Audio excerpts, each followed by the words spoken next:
हिंदी के एक नए एपिसोड में आपका स्वागत है। और इस वीडियो में हम बात करने वाले हैं पहले तेजस मार्क 2 प्रोग्राम के बारे में। तेजस मार्क 2 प्रोग्राम को लेकर के हाल ही के दिनों में हम सब ने बहुत सारी अपडेट्स देखी, जो कि खासकर इसके डिले से रिलेटेड थी। लेकिन हाल ही के दिनों में कुछ अच्छी खबरें भी सामने आना शुरू हुई हैं। सितंबर में जब से इस प्रोग्राम को फंड इशू किया गया है, उसके बाद से जो डेवलपमेंट प्रोसेस है ये पूरी रफ्तार के साथ आगे बढ़ रहा है। और हाल ही में कुछ अच्छी खबरें सुनने को मिली हैं, जैसे कि डेटा पैटर्न को इसके लार्ज एरिया डिस्प्ले के डिज़ाइन के लिए विजेता घोषित किया गया है, जहां पर वो 9 की संख्या में जो लार्ज एरिया डिस्प्ले हैं इनको डिज़ाइन, डेवलप और इंटीग्रेट करेंगी। और बाकायदा इसके अलावा और भी दूसरे जो कंपोनेंट्स हैं इनके लिए टेंडर इशू किया गया है। लेकिन सबसे इम्पोर्टेंट अपडेट है तेजस मार्क 2 के इंजन को लेकर के। हम सब एक बात अच्छे से जानते हैं कि तेजस मार्क 2 के जो इनिशियल प्रोटोटाइप्स हैं या ये जो एयरक्राफ्ट है बाकायदा अमेरिकी F414 इंजन के साथ पावर्ड होने हैं। और इसको लेकर के अमेरिका से जो बातचीत है ये चल रही है। लेकिन भविष्य को ध्यान में रखते हुए एक बहुत ही बढ़िया जो विजन है ये हिंदुस्तान एरोनॉटिक्स लिमिटेड के द्वारा दिखाया गया है। रिपोर्ट्स में कहा जा रहा है कि तेजस मार्क 2 का जो इंजन बे होगा इसको इस प्रकार से डिज़ाइन किया जाएगा कि आने वाले समय में जो इंजन है उनको अपग्रेड भी किया जा सके। यानी यहाँ पर जो मॉड्यूलर इंजन बे है वो हमें देखने को मिलेगी, जिसके चलते आने वाले भविष्य में जब भारत चाहेगा तो अपने लाइट कॉम्बैट एयरक्राफ्ट तेजस के जो इंजन है, जो कि बेसिकली 98 किलोटन थ्रस्ट वाला F414 इंजन है, इसे अपग्रेड कर सकेगा।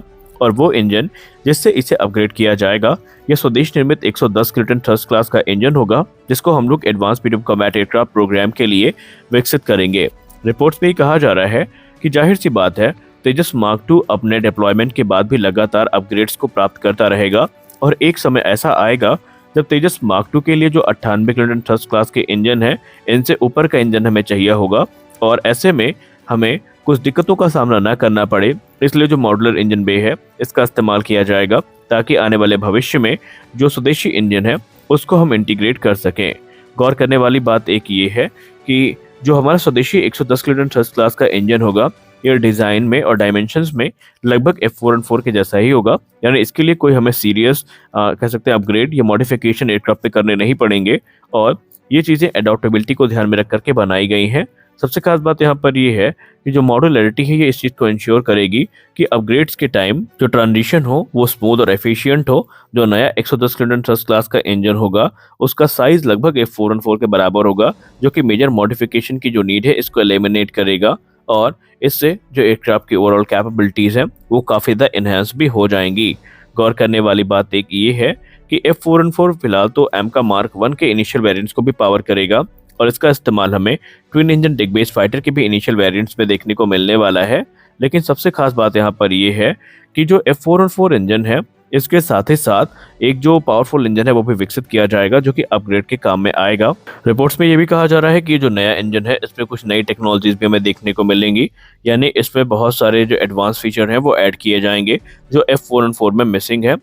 अभी यहाँ पर दिक्कत ये है कि F414 इंजन की अगर हम बात करें तो इसको लेकर के अमेरिका ने एक अड़ंगा लगा दिया है। अमेरिका ने इस पूरे प्रोग्राम को स्क्रूटनी पे डाल दिया है, जहां पर जितने टर्म एंड कंडीशन है इसको अमेरिका के डिपार्टमेंट ऑफ कॉमर्स के द्वारा यहाँ पर एक बार फिर से रिव्यू किया जाएगा। और ये इंश्योर किया जाएगा कि जो ट्रांसफर ऑफ टेक्नोलॉजी है पूरी तरीके से सिक्योर है या नहीं, क्या जो टेक्नोलॉजी वो दे रहे हैं वो सही हाथों में जा रही है या नहीं। और जब ये सारी चीज़ें क्लियर होंगी उसके बाद ही जो इंजन निर्माण की प्रक्रिया है ये शुरू होगी। और इसके पीछे की वजह ये बताई जा रही है कि अमेरिका ने पहली बार 80% ट्रांसफर ऑफ टेक्नोलॉजी के साथ ये जो इंजन है किसी देश को ऑफर किया है। और इसीलिए ये जो डील है ये इस समय अमेरिकी गवर्नमेंट के नज़र में है। हालांकि जनरल इलेक्ट्रिक को इस चीज़ का भरोसा है कि बहुत जल्दी जो क्लियरेंस है ये मिल जाएगी। लेकिन देखते हैं कब तक हमें अच्छी खबर इसमें सुनने को मिलती है। अपनी अगली अपडेट में हम बात करने वाले हैं फ्रांस को लेकर के। दोस्तों, फ्रांस के राष्ट्रपति को भारत के द्वारा आमंत्रण भेजा गया है गणतंत्र दिवस के अवसर पर पार्टिसिपेट करने का, जिसको लेकर के रिपोर्ट्स में कहा जा रहा है कि उन्होंने आमंत्रण को स्वीकार भी कर लिया है। और उनका ये दौरा काफ़ी महत्वपूर्ण होने वाला है, क्योंकि 2 बड़े डिफेंस प्रोजेक्ट हैं जिनको लेकर के कहा जा रहा है कि मंजूरी मिल सकती है। जो पहला बड़ा प्रोग्राम है ये भारतीय नौसेना से जुड़ा हुआ है, जहां पर भारतीय नौसेना के 26 की संख्या में जो राफेल फाइटर्स की डील है इनको क्लियरेंस मिल सकती है। जी हाँ, रिपोर्ट्स में कहा जा रहा है कि फ्रांस ने ऑलरेडी भारत का जो लेटर ऑफ रिक्वेस्ट है इसको एक्सेप्ट कर लिया है। और इस समय जो फाइनल स्टेज के नेगोशिएशन है उनको शुरू किया गया है, जहां पर भारत के द्वारा क्या क्या डिमांड है इसको देखा जा रहा है और कैसे फ्रांस उन डिमांड को पूरा करेगा राफेल फाइटर्स के माध्यम से, ये चीज़ें भी उनके द्वारा कंसीडर करी जा रही हैं। लेकिन माना जा रहा है कि 26 जनवरी के पहले ये सारी चीज़ें फाइनलाइज हो जाएंगी और जब फ्रांस के राष्ट्रपति भारत के दौरे पर होंगे तो आधिकारिक तौर पर भारत और फ्रांस के बीच में 26 की संख्या में जो राफेल फाइटर्स की डील है इनको फाइनलाइज किया जाएगा। आपको बता दें, भारतीय नौसेना का कहना है कि जो राफेल फाइटर्स वो सेलेक्ट करेंगे उनमें उनके जरूरत के हिसाब से मॉडिफिकेशंस भी किए जाएंगे। खासकर भारतीय नौसेना इस चीज़ को लेकर के फ्रांस को इंसिस्ट कर रही है कि जो इंडियन मेड वेपन सिस्टम है इनका जो इंटीग्रेशन है वो कंपलसरी होगा। यानी कि फ्रांस की नौसेना ये चाहती है कि जो अस्त्र सीरीज की मिसाइल्स हैं वो इसमें इंटीग्रेट करी जाएं। इसके अलावा भारत की जो एंटी रेडिएशन मिसाइल हैं ये इसके स्ट्राइक पैकेज का हिस्सा बने और भी कई सारी चीज़ें हैं जिनको भारतीय नौसेना के द्वारा ऑन डिमांड रखा गया है। और रिपोर्ट्स भी दावा किया जा रहा है कि फ्रांस को भारत के इस डिमांड से किसी प्रकार की प्रॉब्लम नहीं है और वो उसको पूरा कर सकते हैं। राफेल को सिलेक्ट किए जाने के पीछे की वजह यह है कि भारतीय नौसेना वायुसेना के एयरक्राफ्ट के साथ कॉमनैलिटी शेयर करना चाहती थी और यही कारण है कि राफेल को यहाँ पर सेलेक्ट किया गया है। दूसरी बड़ी डील जो हमें देखने को मिल सकती है ये बहुत ही ज़्यादा इंपॉर्टेंट है क्योंकि ये होने वाली है jet engine deal. Media reports पे कहा जा रहा है कि जब फ्रांस के राष्ट्रपति भारत के दौरे पर होंगे तो उस समय 110 किलोटन थ्रस्ट क्लास का जो इंजन है जिसकी बातचीत इस समय सैफरान के साथ चल रही है उस डील को भी हरी झंडी मिल सकती है। और अगर ऐसा हुआ तो भारत का एक बहुत बड़ा इंतजार जो है वो खत्म हो जाएगा क्योंकि सैफरान ऑलरेडी इस प्रोग्राम को लेकर के बहुत ज़्यादा इंटरेस्टेड है और बाकायदा वो भारत में अपनी जो एमआरओ फैसिलिटी है उसको 2024 से ऑपरेशनल कर ही देगा। और उनका ये दावा है कि ये जो फैसिलिटी इसके आने के बाद काफ़ी ज़्यादा काम जो है वो आसान हो जाएगा। आपको हम बता दें, शुरुआत में कहा जा रहा था कि जो M88 इंजन है इस पर ही आधारित एक नया इंजन विकसित किया जाएगा, लेकिन अब रिपोर्ट्स में कहा जा रहा है कि शुरुआत से एक नए प्रकार के इंजन को विकसित किया जाएगा जो कि 5th जनरेशन फाइटर एयरक्राफ्ट को ध्यान में रख करके किया जाएगा।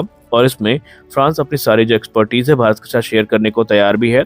यहाँ पर हिंदुस्तान एरोनॉटिक्स लिमिटेड की भूमिका बहुत ज़्यादा महत्वपूर्ण होने वाली है। दरअसल एक नए कोर के साथ ये इंजन हमें देखने को मिलेगा और ये इंजन इस प्रकार का होगा कि आने वाले भविष्य में इसे हम अपग्रेड भी कर सकेंगे। यानी शुरुआत में ये इंजन 110 किलोटन थ्रस्ट क्लास का होगा लेकिन इसके थ्रस्ट को 120 से 125 किलोटन तक बढ़ाया भी जा सकेगा, ऐसा रिपोर्ट्स में कहा जा रहा है। और अगर ऐसा हुआ तो भारत के जो फ्यूचर फाइटर जेट प्रोग्राम है इनके लिए ये एक बहुत ही बड़ा स्टेप, ये बहुत ही इंपॉर्टेंट स्टेप के तौर पर देखा जा रहा है। अब अगर हम इंजन की बात करें तो फ्रांस का ये दावा है कि तकरीबन 8 से 9 वर्षों में इस इंजन को ये प्रोडक्शन रेडी कर देंगे और जब तक ये इंजन प्रोडक्शन रेडी नहीं हो जाता पूरी जिम्मेदारी फ्रांस की होगी।